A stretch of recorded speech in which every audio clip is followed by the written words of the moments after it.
इंडियाचा उन्हाळा संपला आणि इथला आत्ता सुरू झाला आणि एवढी गरमी म्हणला काहीतरी थंड हवं आणि म्हणूनच आईने बनवलं थंडगार kulfi, but without sugar and without cream बर का.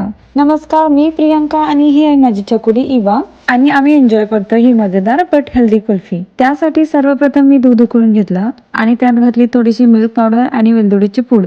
त्यातच भिजवलेले बदाम आणि काजू मिक्सर मध्ये वाटून घातले, त्यामुळे मिश्रणाला थोडासा घट्टसरपणा येतो आणि पौष्टिकही बनतं. दूध थंड झाल्यावर त्यात घातली थोडीशी गोड पावडर आणि थोडीशी आंब्याची प्युरी.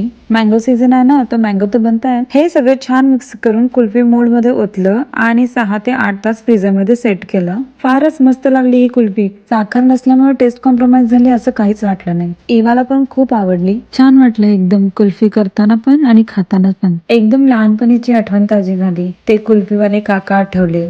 दुपारी घंटी वाजवत यायचे आणि आम्ही धावत बाहेर पडायचो. ती एक वेगळीच मज्जा होती आणि आज तीच आठवण मी माझ्या मुलीसोबत जगतीये. तुम्ही पण नक्की ट्राय करून बघा आणि आम्हाला टॅग करायला विसरू नका. तोपर्यंत धन्यवाद. पुन्हा भेटू नवीन रेसिपी सोबत.